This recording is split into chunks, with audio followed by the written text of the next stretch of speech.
If I could turn the page in time, then I'd rearrange just a day or two. Tell me lies, but I couldn't find a way, so I'll settle for one day to believe in you. Tell me lies, tell me lies, tell me sweet little lies. Tell me lies, tell me lies. Oh no, no, you can't disguise. You can't disguise. Tell me lies, tell me sweet little lies. Tell me lies, tell me lies. Oh no, no, you can't disguise. You can't disguise. Greg, what was the question answer on number 16? That was of the 21 questions. Number 16. Yeah, number 16. Did you ever speak? Okay, so did he ever speak with the father? And the answer is no. So Gummert never spoke with the father, but he spoke a lot with Sidra, with the other daughter. And to me, that really was kind of strange. I did not understand that. I didn't understand why either of them wasn't talking to the other person. And as far as we know, the father was never talking to any cops, right? Well, From the Apple Valley. here's what I've got that I haven't shared with you two yet, but just today. In talking with Officer Gummert today live, face to face, Yeah. he said these words: "Our correspondence from the department and the Alam family was mainly spent with phone calls to Anjum Alam, the father." He says, "All my conversations were with Mr. Alam. All the conversations that we dealt with back and forth were on the phone with Mr. Alam." Wait, what? Well, hold on then. That doesn't make sense then, because the police reports also say something different. And now you're saying, okay, that's... Once again, I want to clarify that we're not pointing fingers at people or subjects lying, but Sidra went on the record by saying that she herself was the main communication liaison with the Apple Valley Police Department, with all communication. It was done through her and her only, because her father was too busy and spending time with the ill mother, Nyla Alam. The police report said that most of the information going forward on the Alam family would be handled through Sidra. The 21 questions responded directly from Officer James Gummert said he never once spoke on the phone to Mr. Alam at all. He said I never spoke with him. Yeah, that's all I asked him. I asked him, did he ever speak with him? And he just said no. So I never spoke with him. So we know it wasn't in person because Anjum Alam was never here. The only way to communicate with him, and he said it was on the phone. We're not talking emails back and forth, texting, instant messaging, phone calls. He said my time spent with Mr. Alam, with the Alam family, was all through Anjum Alam via the phone.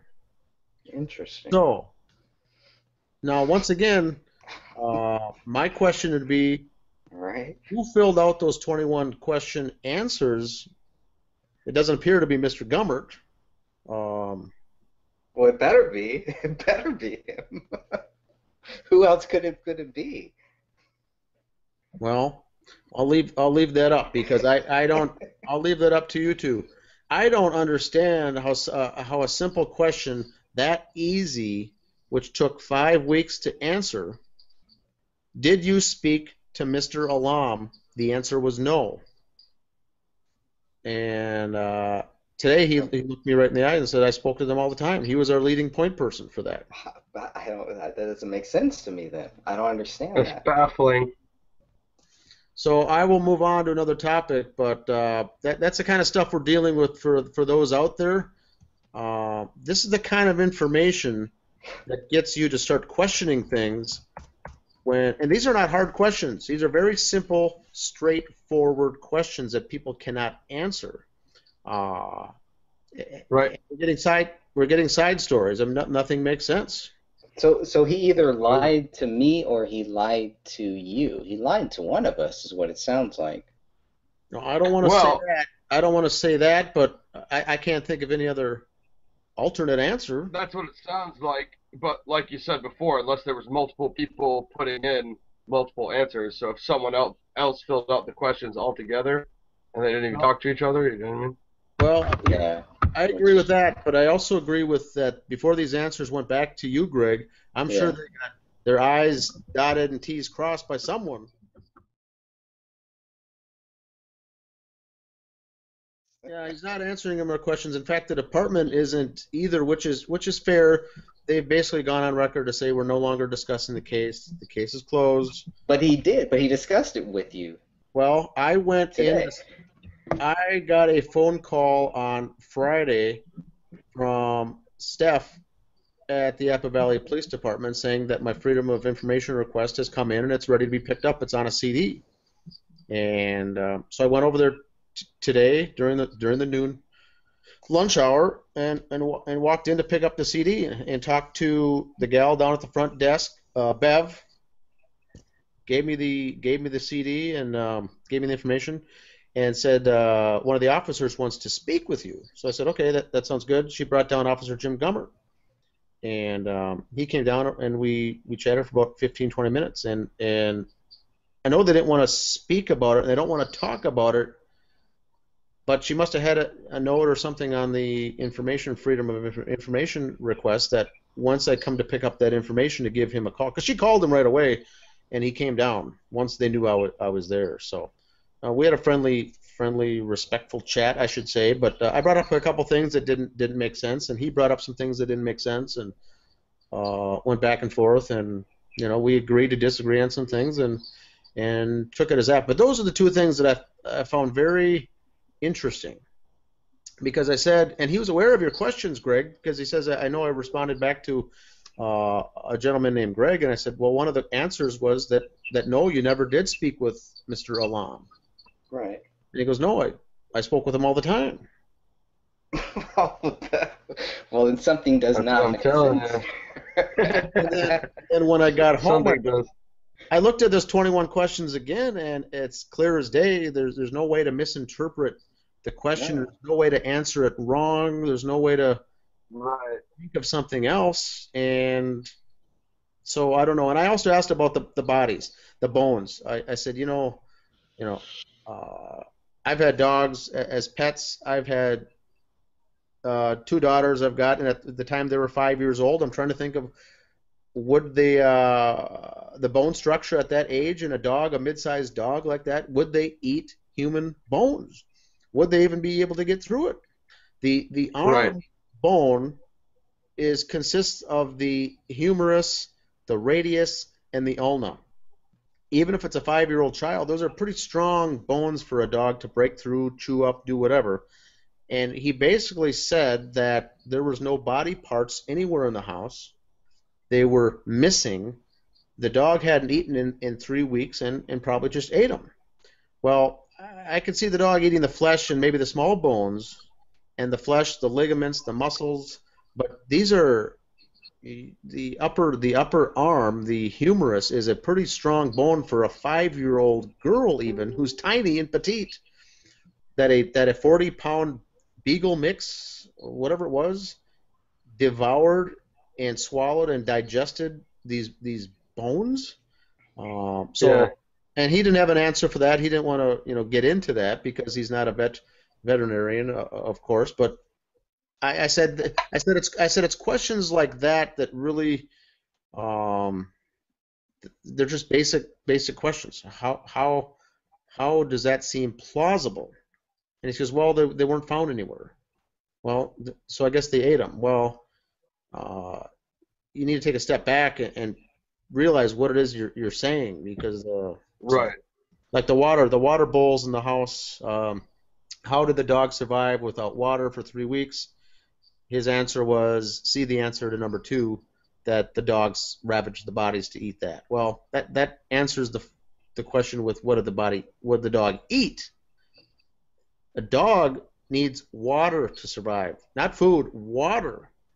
So if there's 3 toilets in the house, one the lid is shut, and the other one there's crap stuffed in there, a dirty diaper or some clothing or whatever it was, the dog only had 1 toilet bowl as an option. So just because the dog was thirsty, that doesn't answer the question how it survived for 3 weeks if all it had to feed on was food, tangible meat. You know, a dog needs water. So things don't really add up. Now, whether a dog can eat a bone or not, I doubt it, but let's get into the skull. Let's get into a jawbone of a 29-year-old man. David Crowley's jawbone, are you saying that the dog ate the skull, the jawbone, the teeth, everything? A full skull. A full skull is missing. Comel's full skull is missing. 2 hands, an arm, and 2 skull. Adult. That by the time your adult skull gets to be 28, 29 years old, that's pretty solid bone there. That's not a soft child's type of bone structure there. That's a solid adult bone that I don't know how the dog would eat a skull. Right. Around the nose and the eye socket, it's very dense bone, but basically they're saying once again that it wasn't found throughout the house, so I guess the dog ate it. And what we're asking is not to solve what happened, but the question is to think deeper as far as it doesn't make sense on the surface. Where did this stuff go? Mason Hendricks said that the bones were all over the house. Body parts were everywhere. Well, dog feces were everywhere, perhaps. That's not the same as saying that there are bones scattered around the house. So there's just too many unanswered questions. And I like the fact that Officer Gummert responded to the 21, and he answered the 21. But in closing, I mean, it's more questions than there is answers. So I'm going to go through, I think, later on this week and put together another kind of a summary of what it was with talking with Officer Gummert and some of the information I got back from the Freedom of Information request. I'll put that together in a future show here this week.